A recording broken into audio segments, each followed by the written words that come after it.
All right, who do we have online? Good morning. This is Diane Plastino Graves, and I'm trying to figure out why my actual picture does not show, but I am here and hopefully you can hear me. Yeah, we can hear you well, and we've got your camera Here there. I am. Well done. Right, I'm Commissioner Walker, John Walker. Commissioner Brian Reed is here with us. Commissioner Roger Christensen, geez, it's been a weekend. Roger Christensen's out of town, so he won't be joining us today. Okay. So we'll open the hearing and then hear from you and anyone with you as far as comments, and then we'll hear what the assessor's office has to say about this, and we'll take it from there. So with that, I'll open the hearing and turn the time over to you. Thank you so much. I appreciate Ms. Kennedy and all of you having this hearing expeditiously. My name is Diane Plastino Graves. I was born and raised in Idaho Falls, but I live in Boise, and my permanent address is 1126 Brightwater Lane, Boise, Idaho 83706. I'm representing the estate of my mother, Margaret Plastino. I'm the executor of that estate. We have provided documents to you dated December 12th, 2022. We're appealing what we believe is a wrongful withdrawal of the extension of the homeowner's exemption for the property on 2330 Aegean Avenue, owned by my mother, who passed away October 15th, 2021. This extension of the homeowner's exemption is provided for by Idaho Code 63602 G8. And if I may, I'll just paraphrase that paragraph for you. It reads, a homestead having previously qualified for exemption under this section in the preceding year shall not lose such qualification due to the owner's death during the year of the owner's death and the tax year immediately following such death, provided that the homestead continues to be a part of the owner's estate. My mother's estate meets the criteria of this statute. If I might just give you a little bit of background, I activated my mother's power of attorney March 3rd, 2021, and I also established United States Postal Service forwarding of all mail from her Aegean address in Idaho Falls to my home address in Boise on the same date, March 3rd, 2021. I confirmed with the assessor's office of my address with which documents should be sent in the name of my mother shortly thereafter. And I have successfully, to my knowledge, received all documents that the assessor's office has sent to my home address on behalf of my mother since August 5th, 2021. That includes documents on August 5th and November 3rd, 2021, and June 1st and November 1st, 2022.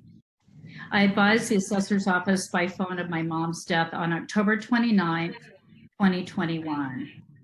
Checks were made out to Bonneville County for property taxes in the name of the estate of Margaret A. Plastino on November 22nd, 2021 and December 15th, 2022.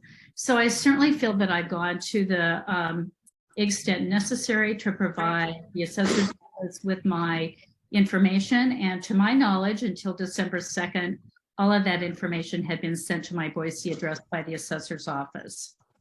So the current situation is as follows. My husband and I were traveling. My husband's joining me today. His name is Ron Graves. We were traveling, and when I got home, I saw a very large Bonneville County property tax bill that had increased 133.4% from last year. I called the assessor's office December 2nd, 2022, asking about this very large increase, and was advised that her homeowner's exemption had been removed. I then stated that under the law I just cited 63-602 G8, that my mother's estate was entitled to an extension of the homeowner's exemption for this following 2022. and I asked why the exemption had been removed. I was told by the woman on the phone that a letter in June had been sent to my mother's address on Aegean Avenue in Idaho Falls. I did not receive that, and I stated that my mail for my mother's address had been forwarded to my Boise address. She advised that the county will not allow its mail to be forwarded. And then further, she advised that any mail from the county returned to the county results in the homeowner's extension immediately being withdrawn from that property, which of course was very shocking to me. That action of having a piece of mail to my mother's address returned when the county doesn't allow it to be forwarded certainly should not result in a significant penalty of the homeowners association, homeowners exemption being withdrawn. Further, I was not notified of the plan to withdraw the extension, even though the assessor's office had and used my Boise address for over 15 months. When I asked this person why I was not notified, she said to me, quote, "We cannot follow up with everyone." Of course, I disputed that and disagreed with the protocol. So this protocol has resulted in the denial of a rightful tax benefit to my mother's estate, and further, it's resulted in a lack of notice and due process to me. While counties don't like to be told what other counties are doing, I will interject that I have checked with Ada County, Canyon County, and Valley County, and none of them follow this protocol. They tell me they would always attempt to contact the homeowner or the homeowner's representative if they ever had a piece of mail returned to them by the United States Postal Service. The assessment notice also did not advise me of any problem. When it shows the exemption for a property for this year for my mother, it's left blank. All of the other assessments for other counties that I've checked with, being Ada, Canyon, and Valley counties, show the assessment as being 0. I did not notice that there would be any issue and therefore did not call before December 2nd when I realized how large the tax bill was. So the action that I'm requesting today as the executor of my mother's estate is that the rightful benefit of Idaho Code 63602 G8 be provided in the extension of the homeowner's exemption to my mother's property at 2330 Aegean Avenue. That law does not give the assessor any discretion to withdraw the benefit if the homeowner meets the requirements of the law, which we do. And further, the law does not require me as the executor to file or take any other action for the extension to be given. The denial of this homeowner's exemption is material to me and my mother's estate. First of all, the assessment alone increased 56.6% this year, even though we are not appealing the assessment. But the wrongful loss of the exemption is costing my mother's estate approximately $1,393.16, or 35.4% of my already enormous 133.4% increase. The taxes were paid in full to Bonneville County on December 15th, 2022, and I request that the overcharge be returned to the estate of Margaret A. Plastino. Thank you, commissioners. Thank you, Mrs. Graves. Anyone have any questions for her before we go on? I don't. Okay, then we'll hear from the assessor. It's my understanding that we were not, I'm not aware of any notification of the death of Margaret Plastino. I wasn't sitting in this position. I haven't been told of that. The removal of the homeowner's exemption was not because of the death. It was because of the address change. There was a letter sent to Margaret Plastino to the new address. There was no response. And the assessment notice indicated that the homeowners had been removed. So aside from the letter that we sent and the homeowners indicating again that the homeowners was removed based on the address change, not the death. So, Question? Yes. Are you normally notified of deaths? Is there a process for an assessor to be notified? no, not that I'm aware. Haven't been notified of any deaths. I don't know what generally when an assessment or when a homeowners is removed, we'll send that letter, and the letter, that's generally when they'll let us know. But no, we don't have any form of notice for deaths generally. And you sent the letter to the To the address? Which is To the Boise homeowner address? at, yes, it went, or no, it went to, it appears that it went to a GN Avenue. Okay, so I'm confused. Mrs. Graves, you said that you had been receiving mail from the assessor's office regarding that property? Yes, Commissioner Walker, I had been receiving all of the official documents that I was aware of at my address in Boise since August 5th, 2021. As I mentioned, had instituted United States Postal Service forwarding from the Aegean Avenue address. And if a letter had been returned to Mr. Barron or the assessor's office, I would have never known about that. When I asked the assessor's office why I told her I had not received that letter to the Aegean Avenue address, and she informed me that yes, I would not have, because the county does not allow its mail to be forwarded under a United States Postal Service forwarding system. So I was at complete disadvantage and did not receive any notice that there was any question about the homeowner's exemption being extended. To Mr. Barron's point, and perhaps I misunderstood, my mother's name is still on this property. And when I get the information from Bonneville County, my mother's name is on the property. So the name on the property has not been changed, even though I did inform the assessor's office that my mother had passed away and I was the executor of the estate. Correct. I apologize if I misspoke and said that. We do have your mother's name on that address, and we do have the mailing address changes what flagged the homeowners to be removed. And while that a letter initially was sent to the Aegean address, the the assessment notice was sent to Margaret Plastino at the Brightwater address in Boise. Do we not forward? I mean, why do you have that policy to not allow forwarding of mail? I imagine in general it's for the homeowners, if they're living in the home, which is what they would be doing if they were getting the homeowner's exemption, they would receive that mail. So if it's a homeowner that is trying to receive the exemption but they live in another home, they would not get that mail. If they were living in the home that has that address, they would get that mail. Mr. Walker, may I respond? Yes. Thank you very much. Of course, I'm representing the estate of my mother, but I also am concerned about other people that might be in circumstances like I. You know, there are many people that, with my mother was almost 104 when she passed away, and she was a very competent person until the last 15 months of her life when I felt like I needed to take over her finances. But there are many circumstances in which the person may be living in the home or may be deceased and not living in the home, and they are still entitled to this homeowner's exemption.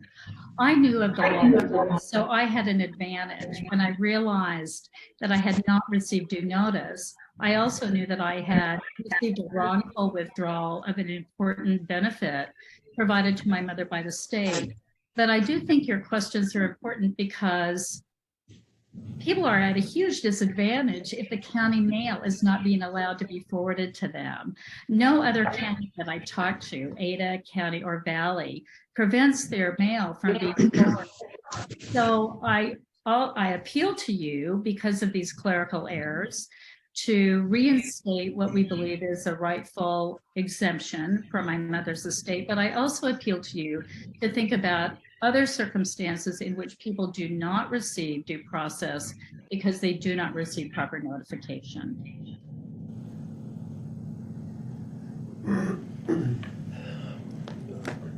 Any other questions or? Well, I have a question yet for the assessor. Is all of the mail except from the assessor's office marked do not forward? All the correspondence that's sent from the office, or is it just the assessment notice? They are not all marked do not forward. I don't unfortunately this policy was put in place prior to me. I don't know